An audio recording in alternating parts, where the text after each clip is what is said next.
Some guns never needed lasers or optics to hit the mark. They were built to shoot straight from the start. And believe it or not, a few of those came out of the Soviet Union. But what if I told you that some of these obscure, old-school Russian sidearms outshoot today's most popular pistols, without any modern bells and whistles? In this video, we'll talk about 7 forgotten Soviet pistols that are way more accurate than they have any right to be. You'll meet a .22 pistol designed by a blind man that can outshoot most match-grade rimfires, and a revolver born from Cold War embarrassment that still rivals modern precision wheel guns. We'll check out a compact duty pistol with sniper-like precision in a pocket-sized frame, and a bizarre military pistol that can group tighter than your favorite Glock. From rimfire workhorses and competition-grade classics to experimental military projects that disappeared before they got their due, these Soviet creations are as fascinating as they are underrated. If you thought Soviet handguns were all crude and clunky, you're about to get a serious reality check.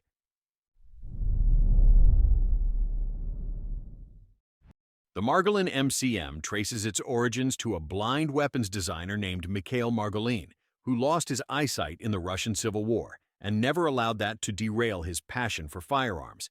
He joined the Tula Arms factory with help from those who believed in his talent, then brought the MCM to Izhevsk in 1948. Military buyers showed little interest in a pistol made for .22 LR target shooting, so it avoided the usual path of mass production for soldiers. That decision caused it to slip under the radar, especially in the West, where war-driven designs usually received more attention. You'd think because its designer was blind that the MCM shouldn't even be on this list. Well, plenty of marksmen discovered its accuracy and reliability when they tried one at a range or competition. The MCM regularly prints sub-inch groups at 25 meters, largely because the barrel is fixed and the slide's movement doesn't shift your sight alignment. The sights mount directly to the frame, which helps you maintain a stable point of aim. This design, paired with a crisp trigger and a well-balanced feel, allows shooters to stack tight clusters on paper. Soviet shooting teams took advantage of that precision in various competitions. They found that even after thousands of rounds, it needed only occasional maintenance and very few spare parts. It's not the best choice if you want a concealed carry piece or a defensive pistol. It weighs more than many modern rimfire handguns and has a slightly unusual grip angle. Yet dedicated shooters who prioritize hitting small targets often rave about its laser-like consistency. Long practice sessions prove it can cycle .22 LR without complaint, even when lower quality ammo is used, thanks to a generally forgiving design. That helps anyone who plans to run it extensively on a budget, knowing it won't give them constant headaches from malfunctions. The Soviet Union poured resources into athletic excellence during the Cold War, including shooting sports, and that ambition led to the MTS-4 revolver. Soviet competitive shooters faced humiliation at the 1954 World Championships because their old Nagant M 1895 service revolvers couldn't keep up with modern target revolvers from the West. Officials scrambled for a better solution, and Stechkin APS took on the project by heavily modifying surplus Nagant frames. The result was the MTS-4, introduced around 1956 with a thicker barrel and refined sights to give Soviet marksmen the edge they needed on the international stage. It never found broad fame, partly because it only made sense for specialized target disciplines. Large barrels, added weight, and fully adjustable sights made it phenomenal at precise shooting, with reported group sizes nearing just 40 mm at 25 meters. That level of consistency came from attention to the muzzle's stability and the particular wad cutter ammunition it used, known as the B1 or 7.62 mm B1. The bullet was designed to create clean holes in paper, and it traveled at a modest velocity to ensure control and consistent ballistic performance. Some shooters marveled at how easily it punched tightly clustered rounds in the black. This accuracy came at the cost of practical usability. It was heavy, with a single action system that worked best on the range instead of as a carry sidearm. Reloading took time because many versions lacked speed loaders or even an ejector rod. Only around 8,000 were produced, and since many were conversions of older Nagants, they varied in small details. That narrow production run guaranteed scarcity once the wave of interest waned, especially after the introduction of other advanced competition firearms. It's fascinating to load, align those fine sights, and watch each round land almost exactly where you intend. People accustomed to modern revolvers might find its reloading routine cumbersome, but it offers an undeniable link to a time when Soviet shooters fought for global supremacy and demanded a revolver that could match their shooting skills. The PSM emerged in the early 1970s, aimed at high-ranking personnel who wanted a tiny sidearm that looked classy rather than menacing. It carried a 5.45 by 18mm cartridge with performance often compared to .22 LR. That small caliber made it less useful for frontline combat, but let it maintain minimal recoil and surprising consistency. Skilled shooters can regularly produce respectable 2-inch groups at 25 meters. The fixed-barrel blowback arrangement allows a stable sight picture from shot to shot. Collectors sometimes refer to the PSM as the ideal pocket tack driver, even if it isn't quite enough for serious self-defense tasks. It remains largely forgotten in part because it never saw worldwide export. Soviet leadership intended it for staff officers, and since it wasn't a standard infantry weapon, there was no push to produce it in huge numbers. Western enthusiasts heard rumors about a super-slim Soviet spy pistol, but rarely saw one for sale. That scarcity turned it into an oddball collectible. Some people dismiss it due to the small cartridge, yet others find the sleek design intriguing enough to add one to their collection.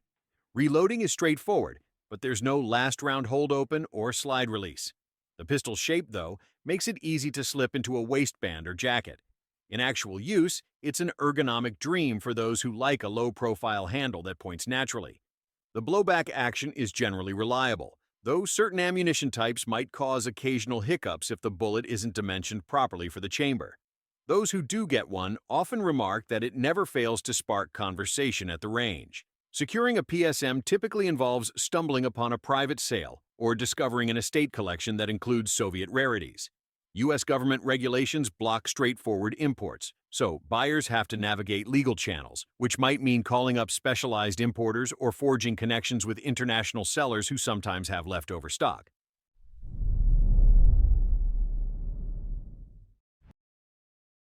The IZH-35M steps away from the military realm and dives into rimfire competition.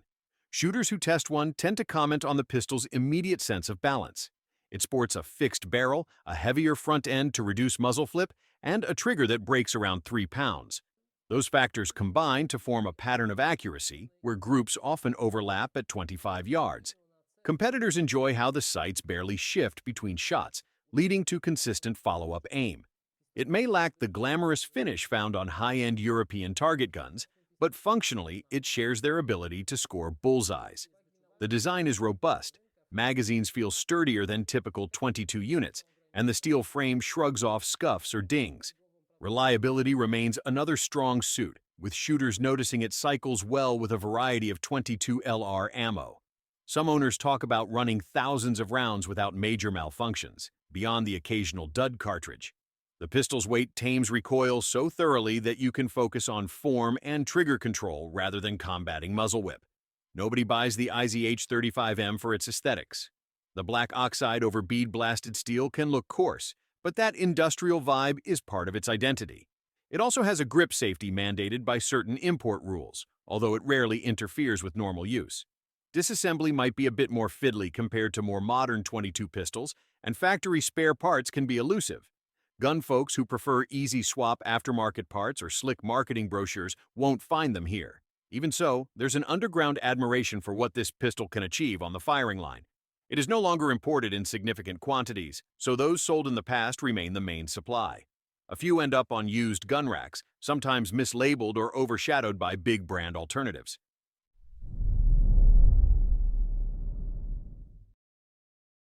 The Makarov design is common enough, yet the East German version holds a special place in collectors' hearts. Factories in Suhl handled production for the Deutsche Demokratische Republik, and people soon discovered that these pistols exhibited exceptional fit and finish. They entered Western circulation after the Berlin Wall fell, bringing a wave of surplus firearms to the market. Plenty of shooters expected a typical mass-produced sidearm and were caught off guard by the level of care visible in the polished bluing and crisp edges. Accuracy remains a major reason shooters still chase after them. Blowback operation with a fixed barrel translates into steady, repeatable hits, and that helps some owners connect with steel targets beyond the usual pistol distances. The single-action trigger can be quite good, although double action is heavier than most of us prefer these days. The magazine holds 8 rounds of 9x18 Makarov, which doesn't provide massive stopping power, but it's enough for typical short-range use.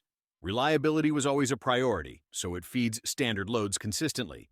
It remains overshadowed by more famous handguns and overshadowed even by its Russian cousins. Many owners didn't realize there was a difference among the various Makarov manufacturing nations until word got out that East German examples felt smoother, had better machining, and were less likely to show tool marks. The slow import trickle ended long ago, so a lot of them changed hands in private deals or got tucked away in safes. Gun shows and online marketplaces are still the easiest routes to locate one. Prices jumped once people recognized how well built these versions are, so expect to spend more than you would for a Bulgarian or commercial Russian Makarov.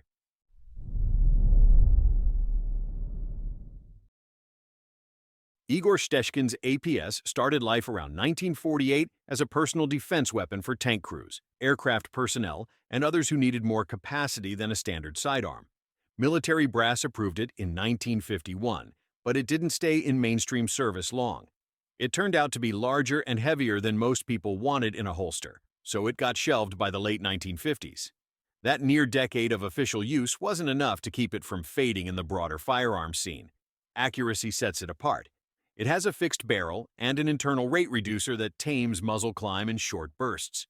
Shooters can keep shots in a small cluster at 25 meters, especially in semi-auto. With the stock attached, it behaves almost like a short rifle, although that's not exactly convenient for standard carrying. The wide double-stack magazine holds 20 rounds of 9x18 ammo, giving it more capacity than typical Soviet sidearms of its era. It had a comeback in the 1990s, when Russian law enforcement battled organized crime. Select units wanted more firepower than a Makarov, so they pulled old APS inventories out of storage. It still wasn't a perfect solution. Some called it unwieldy, and the fully automatic feature often went unused. Yet it delivered adequate recoil control and a bigger mag capacity. The APB variant added a suppressor for specialized operations. That quiet version handled well in close quarters and produced even tighter results on target, likely because the suppressor and barrel modifications stabilized shots.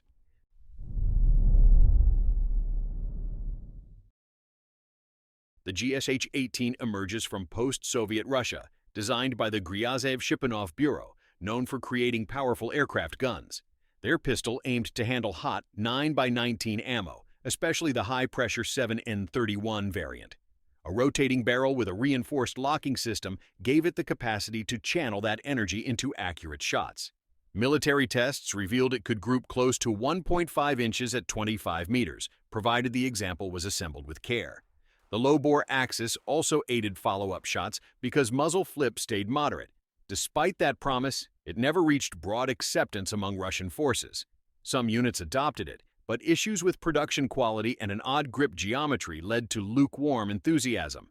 The design in theory was brilliant, a polymer striker-fired pistol built for demanding conditions, but frequent reports of rough finishing, awkward ergonomics, and occasional slide bite overshadowed those plus points. Enthusiasts who tried it with high-octane ammo admired its resilience, though they often griped about a mushy trigger and blocky shape. Import laws keep it practically invisible in Western collections. Surviving examples in Russia reside with specialty units or remain hidden in armories. A handful exist in other regions, but they're commonly restricted. Collectors still share stories of its rotating barrel lockup and ability to handle punishing loads better than many mainstream polymer guns. The GSH-18 symbolizes a moment when Russia tried to modernize their sidearms with advanced materials and unique engineering, only to fall short due to uneven implementation. So there you have it, 7 Soviet pistols that history almost forgot, each packing a surprising amount of accuracy that rivals or even beats what's coming off production lines today. Some were built for competition, others for war, and a few for reasons that make you scratch your head. But all of them shoot with precision that demands respect. If you're one of the few who own these pistols, let us know how you like it by commenting below. And if you enjoyed this trip through forgotten firearms history, hit that like button, share this video with your shooting buddies, subscribe, and don't forget to click the bell icon.